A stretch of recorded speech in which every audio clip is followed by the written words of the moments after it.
नमस्कार। आज हम लोग भारत में ब्रिटिश शासन के संवैधानिक विकास के क्रम में 1833 का चार्टर एक्ट से संबंधित प्रमुख प्रावधानों के ऊपर चर्चा करेंगे।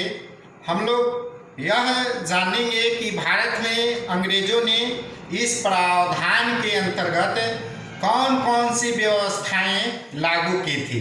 तो आइए हम लोग बारी बारी से इन प्रावधानों के ऊपर चर्चा करते हैं कि उन्होंने कौन कौन सी व्यवस्था भारत में इस एक्ट के द्वारा लागू किया था। इस एक्ट पर मुख्य रूप से लॉर्ड मैकाले और जेम्स मिल का गहरा प्रभाव था। लॉर्ड मैकाले ब्रिटेन के एक राजनीतिज्ञ थे, जबकि जेम्स मिल स्कॉटलैंड के एक इतिहासकार, दार्शनिक और राजनीति से तथा अर्थशास्त्र से जुड़े हुए थे। तो आइए हम लोग प्रमुख प्रावधानों के ऊपर चर्चा करते हैं। इस एक्ट के द्वारा 1833 के चार्टर एक्ट के द्वारा फिर से एक बार इंग्लैंड की सरकार ने 20 वर्षों के लिए भारत में प्रशासन का विस्तारीकरण कर दिया, यानी विस्तार किया। समय अवधि को 20 वर्षों के लिए फिर से एक बार भारत में इंग्लैंड की सरकार ने इस एक्ट के द्वारा बढ़ा दिया। इसमें क्या किया गया कि बदलाव भी किया गया।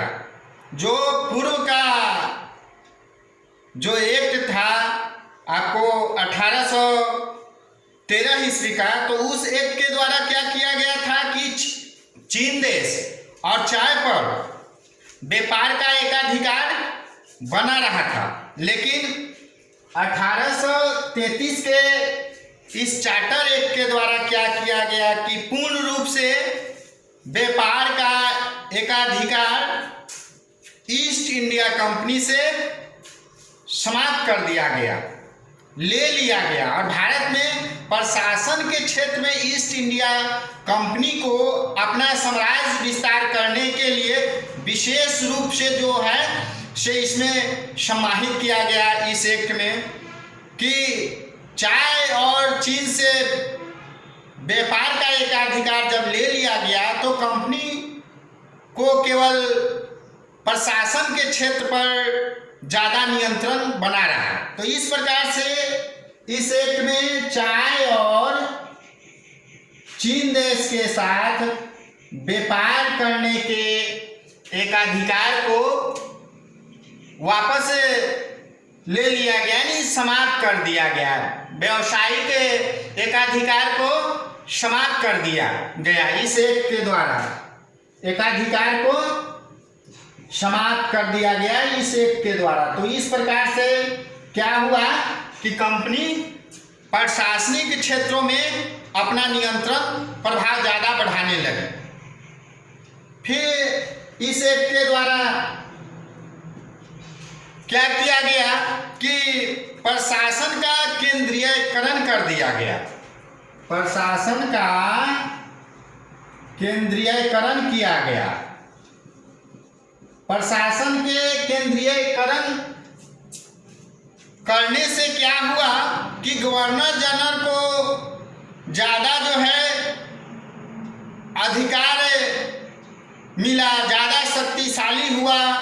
और गवर्नर जनरल को जब एकाधिकार कानून बनाने के लिए मिला, जो उसके अंतर्गत क्या था पहले कि छोटे छोटे प्रेसिडेंसी थे।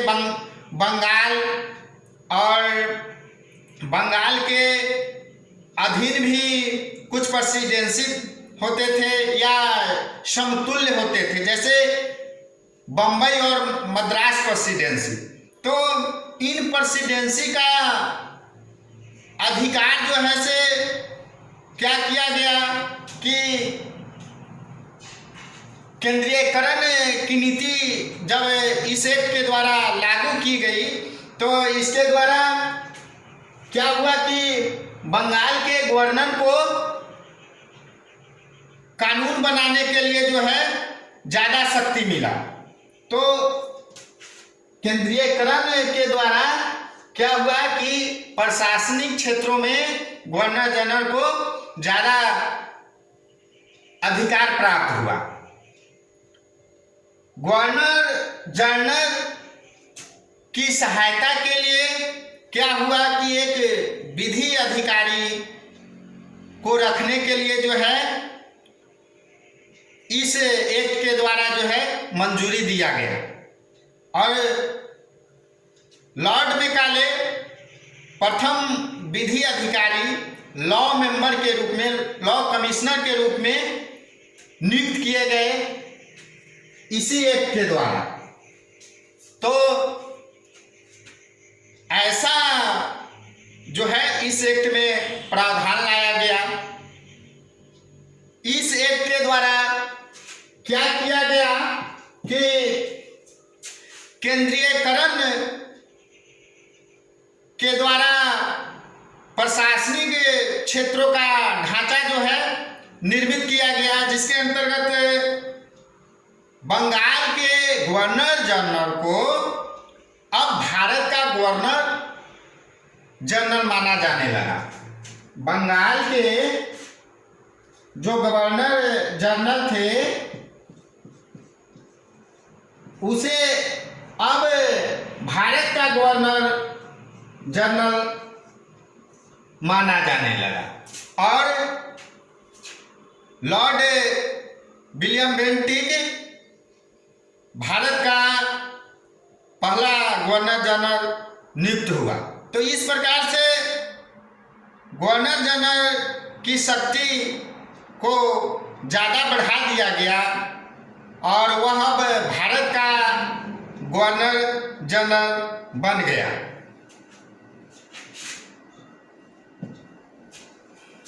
इस एक्ट में क्या किया गया कि एक चौथा सदस्य को जोड़ दिया गया, यानी जो केंद्रीयकरण के द्वारा क्या किया गया कि गवर्नर जनरल को और उसकी परिषद को जो कानून बनाने का अधिकार दिया गया, तो इस एक्ट के द्वारा एक विधि अधिकारी को चौथे सदस्य के रूप में मंजूरी दिया गया। और विधि अधिकारी जो है से कानून बनाने में गवर्नर जनरल के लिए काउंसिल में नियुक्त किया गया।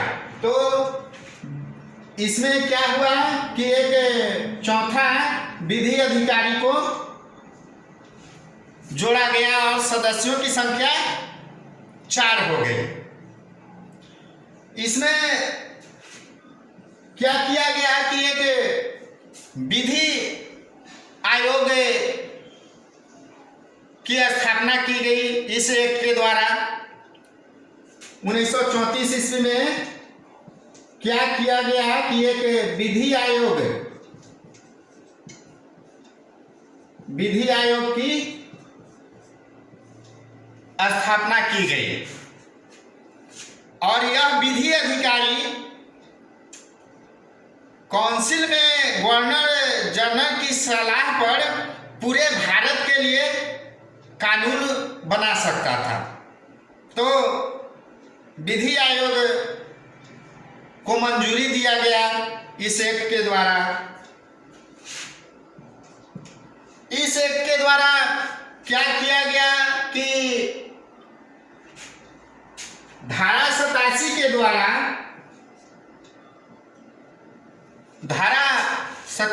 द्वारा सरकारी नौकरियों में जो ब्रिटेन की सरकार भेदभाव करती थी लिंग और नस्ल के आधार पर, जाति के आधार पर, उसे दूर करने का जो है से प्रयास किया गया।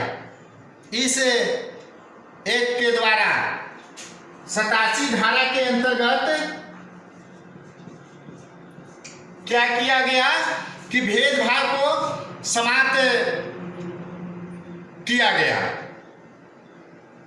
इसके द्वारा क्या किया गया और क्या किया गया इस एक्ट के द्वारा कि दासों के लिए जो है,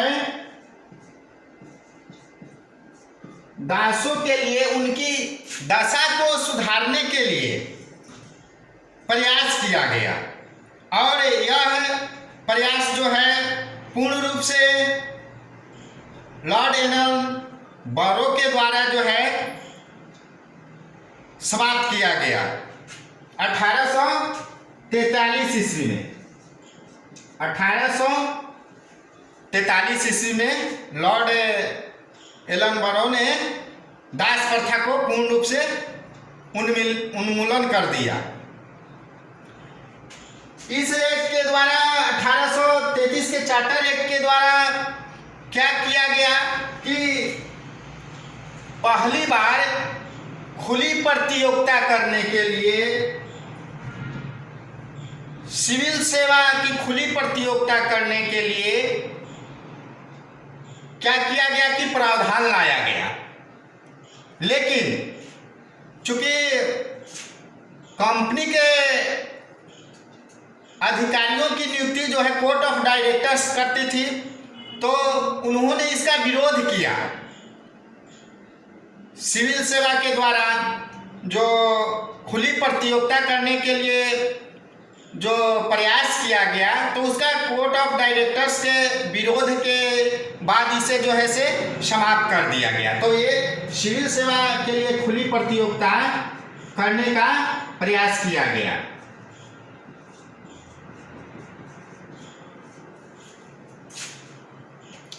इस एक्ट के द्वारा क्या किया गया कि सेंट हेलेना द्वीप को कंपनी के नियंत्रण से ब्रिटेन के क्राउन के अंतर्गत स्थानांतरित कर दिया गया।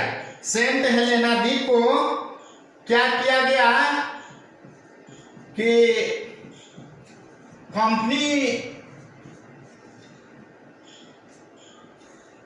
कंपनी के नियंत्रण से हटाकर ब्रिटिश क्राउन के अंतर्गत स्थानांतरित कर दिया गया। तो इस प्रकार से